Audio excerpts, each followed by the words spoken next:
ሰውን ከወደቀበት የበደል ጉድጓድ ያወጣው ዘንድ እግዚአብሔር ክንዱን ወደ ዓለም ላከ። በስመ አብ ወወልድ ወመንፈስ ቅዱስ አሐዱ አምላክ። ዛሬ የማቀርብላችሁ በቤተ ክርስቲያናችን የሚከበረው 8ኛ ሳምንት ወይም ሆሳዕና ነው። እንኳን ለዚህ ቀን አደረሰን አደረሳችሁ።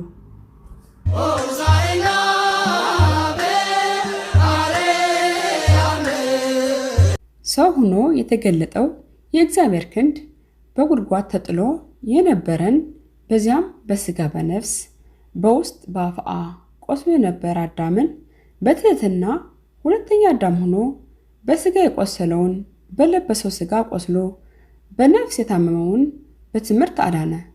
ከእርሱ አስቀድሞ ሰውን ከሞት ወደ ሕይወት ከባርነት ወደ ነፃነት የሚያመጣ ባለመኖሩ እርሱ ሁሉን የፈጠረ ሁሉን የሚያኖር እግዚአብሔር ሰው ሆኖ ለሰው መድኃኒት ሆነ። በሞቱም መድኃኒትነትን አሳየ። እግዚአብሔር ለሕዝቡ መድኃኒትን ሰደደ። መዝሙር ምዕራፍ 110 ቁጥር 9። ክርስቶስ ባለመድኃኒት ሆኖ በኃጢአት ለታመሙ ደቂቀ አዳም ሁሉ ሕይወትን ይሰጥ ዘንድ ወደዚህኛው ዓለም መጣ። በምድራዊ ሥርዓት እንደምናየው መድኃኒትና ባለመድኃኒት እንደሚለያዩ አይደለም። ሁለቱንም እርሱ በመምጣቱ ወይም ሰው በመሆኑ ፈጸመ እንጂ መድኃኒት አድርጎ ስጋውን ደሙን የሰጠ እርሱ ነው። በካህናት አድሮ ሰውን በንስሐ ሲመልስ መድኃኒት ወደ ሆነው ወደ ራሱ የሚመራ እርሱ ነው። ክርስቶስ መድኃኒት መሆኑ በሕማሙና በሞቱ ነው። በእመቤታችን ማኅፀን የተጀመረው የእርሱ መድኃኒትነትና ፍቅሩ ፍጻሜውን ያገኘው በሕማሙና በሞቱ ነው። መሐሪ ንጉሥ እርሱ መሆኑን ይገልጥ ዘንድ በፍቃዱ ወደ ኢየሩሳሌም መጣ። ጌታ ወደ ኢየሩሳሌም ከመግባቱ አስቀድሞ ከኢየሩሳሌም 16 ያህል ምዕራፍ በምትርቀው በቤተ ፋጌ ከደቀ መዛሙርቱ ጋር ነበር። ከደቀ መዛሙርቱም ሁለቱን ማለትም ጴጥሮስና ዮሐንስን በፊታችሁ ወዳለች መንደር ሂዱ፣ ወዲያውም ወደ እርሷ ገብታችሁ ከሰው ማንም ገና ያልተቀመጠበትን ውርንጫ ታስሮ ታገኛላችሁ፣ ፈትታችሁ አምጡልኝ፣ ማርቆስ ምዕራፍ 11 ቁጥር 2 በማለት አዘዛቸው። ዳግመኛም ሰው ወዳልገባባት የተዘጋች የምስራቅ ደጅ ወደምትባል ወደ ድንግል መጥቶ 9 ወር ማኅፀኗን ከተማ አድርጎ እንደኖረ ማህያዊት ከምትሆን ሕማሙ በኋላም ሰው ባልተቀበረበት መቃብር እንደተቀበረ አሁንም ጌታ ወደ ኢየሩሳሌም ለመግባት ማንም ሰው ያልተቀመጠባቸውን በሌላ መንደር የሚገኙ አህያንና ውርንጫን እንዲያመጡ ደቀ መዛሙርቱን አዘዘ። የፍጥረት ሁሉ ጌታ ኢየሱስ ክርስቶስ በልደቱ እስትንፋሷን የገበረችለትን አህያ አሁን ደግሞ በፍቃዱ ስለ ሰው ሁሉ ሊሞት ሲል ንጉሥነቱን ሊያመሰክርባት ወደደ። ጌታችን ኢየሱስ ክርስቶስ እስከ ኢየሩሳሌም ድረስ ካለው 16 ምዕራፍ 14ቱን በአህያ ላይ ሳይቀመጥ በእግሩ ሄደ። ከዚያም 2ቱን ምዕራፍ በአህያ ላይ በመቀመጥ ከተጓዘ በኋላ የኢየሩሳሌምን መቅደስ 3 ጊዜ በውርንጫዋ ላይ በመሆን ዞረ። በዚህም ለሰው ሁሉ ያለው ቸርነቱ ሕግ የተሰጣቸው አይሁድና ሕግ ያልተሰጣቸው አሕዛብ ላይ እኩል ቀንበርን መጫንን እንዳይገባ አጠየቀ። ወደ ኢየሩሳሌም ሲሄድ ብዙ ሰዎች ልብሳቸውን በመንገድ ላይ ያነጠፉ፣ ሌሎችም ከዛፍ ቅጠሎችን እየቆረጡ ያነጥፉ ነበር። ማርቆስ ምዕራፍ 11 ቁጥር 8። ከዚያም ሰዎች ሆሳዕና በጌታ ስም የሚመጣ የተባረከ ነው ማርቆስ ምዕራፍ 11 ቁጥር 9 በማለት አመሰገኑ። ይህም ዛሬ ለቤተ ክርስቲያን እኛ ክርስቲያኖች የእግዚአብሔር ስሙ ምስጉን ነው፣ እግዚአብሔር ነኝ ብሎ በእግዚአብሔር ስም የሚመጣ እርሱ ክርስቶስም ምስጉን ነው በማለት የአብና የወልድን መስተካከልን ገልጸን ጌታን እናመሰግናለን። ጌታን የሚከተሉ ሰዎች ሆሳዕና በአርያም እያሉ ይጮኹ ነበር። ማርቆስ ምዕራፍ 11 ቁጥር 10። ይኸውም በልዕልና በሰማይ ያለ መድኃኒት ከሰማይ የመጣ መድኃኒት ማለት ነው።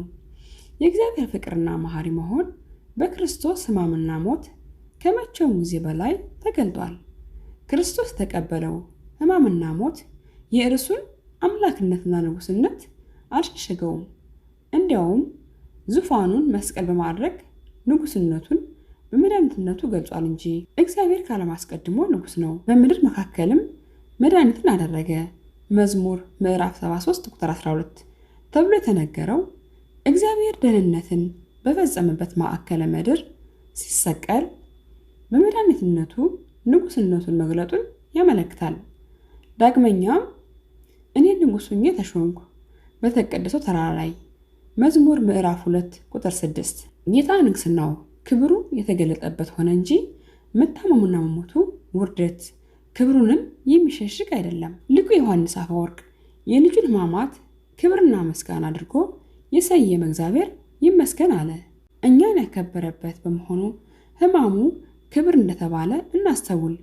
በመስቀል ላይ ሆኖም በቀኝ የተሰቀለው ወንበዴ አቤቱ በመንግስት በመጣ ጊዜ አስበኝ ሉቃስ ምዕራፍ 24 በማለት ንጉሥነቱን መስክሮለታል። ለዚህ ነው ጌታ ወደ ኢየሩሳሌም በምስጋና መግባቱ መድኃኒትነቱንና ንጉሥነቱን ያሳያል ያልነው። ዳግመኛም ሁሉን የያዘ ጌታ በአህያ ላይ መቀመጡ ትሕትናውን ያስረዳል። ሊቁ ቅዱስ ያሬድ ሰማያዊው ልዑል አምላክ ትሑት ሆኖ እንደተገለጠ ተናገረ። ጌታ ከመድኃኒትነቱ የተነሳ ድንቅ የሆኑና ታምራትን ለሰዎች ያሳየ ወይም ገለጠ።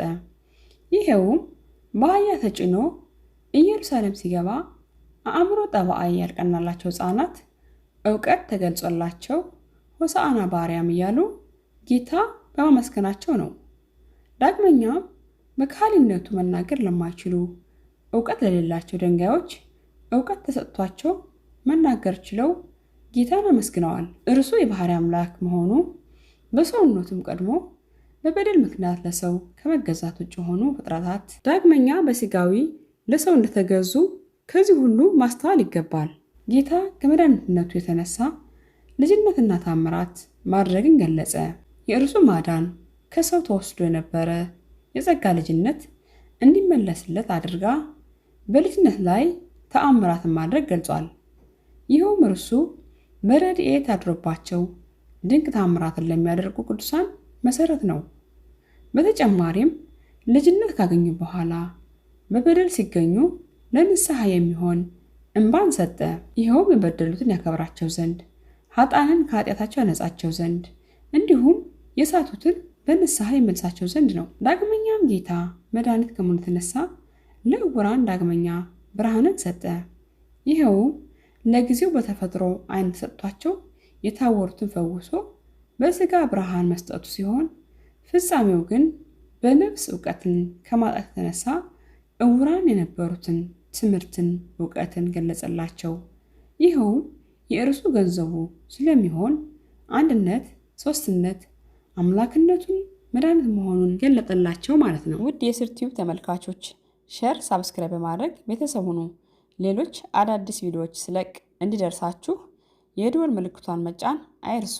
በያለንበት የእግዚአብሔር ጥበቃው ይለየን። ወስብሐት ለእግዚአብሔር። ይቆየን።